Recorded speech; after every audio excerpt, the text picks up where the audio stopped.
What's going on, Gator Nation? Here today to bring you another video, this time of new transfer edition Cameron Jackson from the Memphis Tigers, originally from Haynesville, Louisiana as a recruit. So what we're going to do here is we're going to watch a couple of clips that I've clipped up of him during, I think it was 3 games at Memphis, I want to say. It might have been 4. I don't have them chopped up, so you got to bear with me. I'm going to click through each video one by one. We'll go ahead and start with the very first video here. After the videos, we'll get into the Florida depth chart, where he lands on the depth chart most likely, what the defensive line class or room looks like, and then we'll also see how he ranks compared to the other 2023 commitments. All right, so here we're going to see him lined up kind of over the center and the left guard right here. It's a really big guy. He's hard to miss. He's normally going to be the biggest guy on the defensive line for Memphis if you ever just need to point him out quickly. But here he is going to wrap around on the right tackle. Quarterback's going to hold the ball a little too long, and he's going to use his size and strength to make the play. Cut out the audio, but they were giving him high praise on the broadcast and said that Utah State said this kid was the biggest problem on Memphis's defensive line. And you're going to see that throughout this clip here. So next up, actually going to be against Mississippi State. We got some bad camera angles in this game. I think they had a lightning delay, and they had to get the guys off the field. So some of these shots are going to be from further away, if you're wondering why.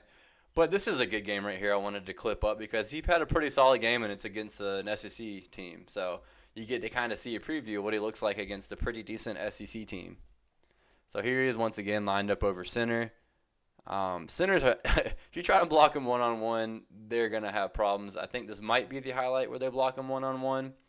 But you just see his pure size. Yeah, see, that center is just not going to stand a chance there. I really liked how he locked up the center with his arms. He got to him, low and quick, and got up into his jersey and just immediately shoved him back. He's extremely long limbs. Just a large guy overall. Uses really good leverage for his size, which is really impressive. This is going to be one of those video clips that I was talking about here. It's hard to tell which one he is. I know which one he is because I've watched it already. He is this guy lined up on the interior on the furthest side away. So you'll see him make the tackle on this play. I'm circling him with the mouse. We'll go ahead and play it. He does this very well. At Memphis, there's a good tackle there, kind of 4 or 5 yards downfield where linebackers should be cleaning up plays. He does pretty good at making those tackles. I think for whatever reason, Memphis liked to use him more as a spy on the quarterback, or just kind of like a running back contain kind of player versus getting up into the quarterback. And I think that's what I'm most looking forward to at Florida. Is there's been rumors that he's going to play alongside Desmond Watson. If this guy plays alongside Desmond Watson, he's going to be an absolute force if they're letting him get after the quarterback or get into the backfield, because when he tries to actually get after it, he is a problem, and you cannot double team him and Watson both. We'll talk about that later. We'll watch more of the highlights now. I'm sure that's why most of you are here. Here he is again, not surprising, lined up over the center.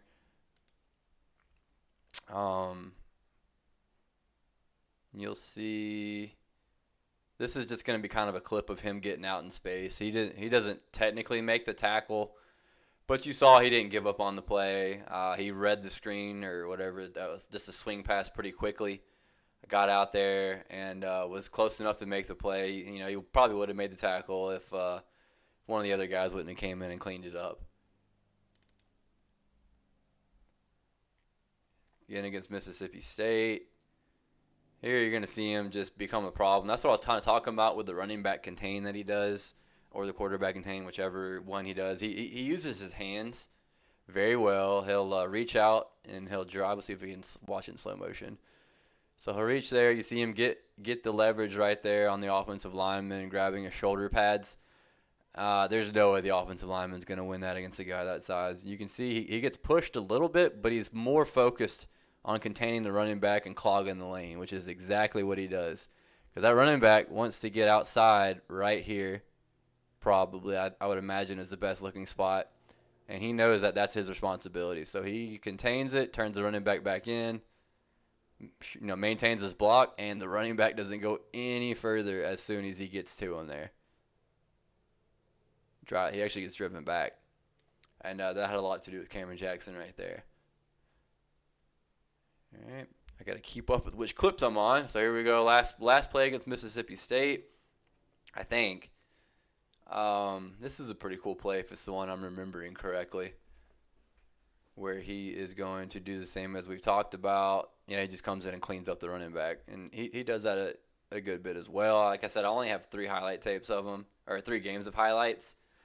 We'll watch it again. You can see, like I talked about, he does a really good job of extending his arms, getting up into the defense, or the offense, I'm sorry.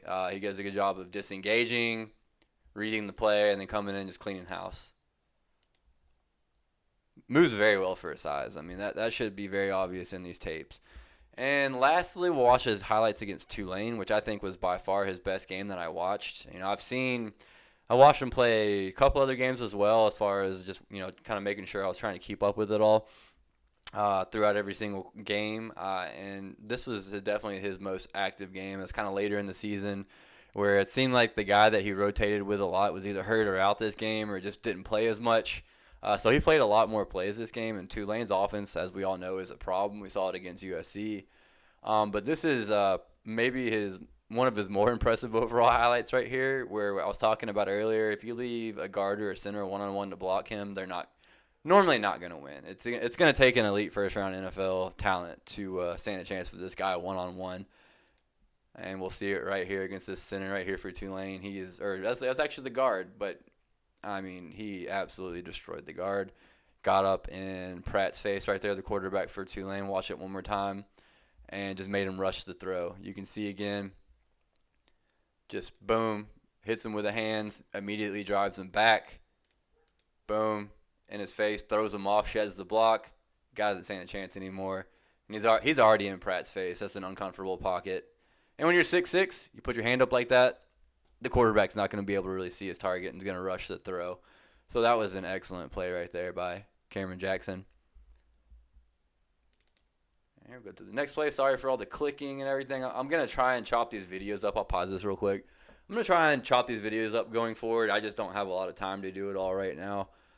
So right now I'm just going to try and chop it up, turn it into an MP4 clip, and just play it. Because I couldn't really find anything on him with YouTube, so I figured I'd try to do this myself. So hopefully you guys enjoy this. There he is again, kind of the same play against Mississippi State, where he holds his blocks and tries to read the play. He does a very good job of it. Sees Pratt try to run the ball. Watch it again.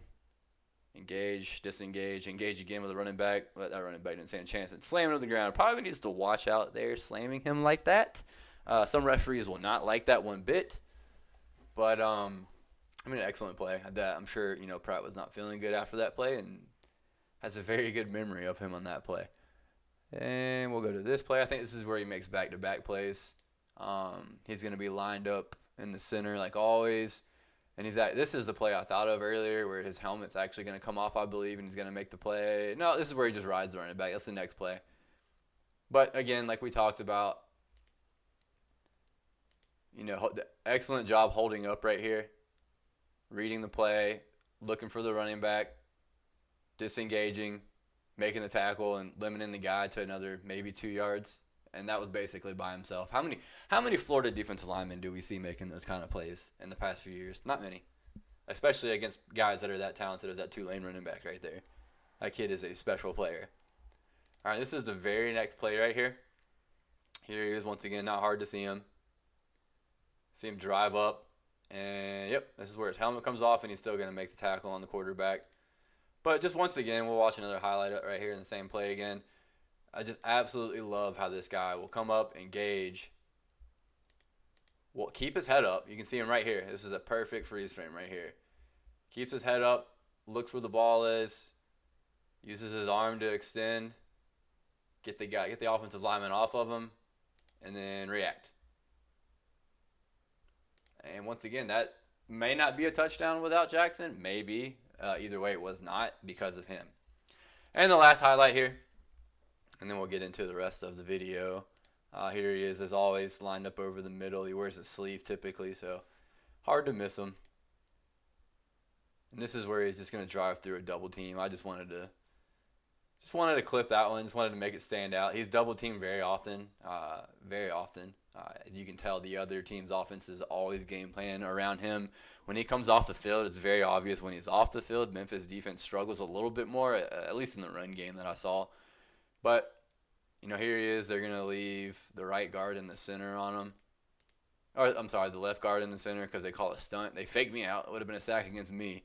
But both of those guys are trying to block him at the same time. And look, he gets another 2 yards of separation there and kind of, I guess, hurries the quarterback's throw there. I mean, he had the running back ready to, I guess it wasn't a full double team, but the running back was ready to chip him as well as a small running back.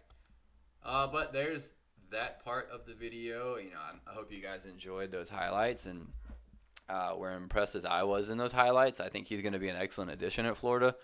We'll go over his, expected spot on the depth chart right here.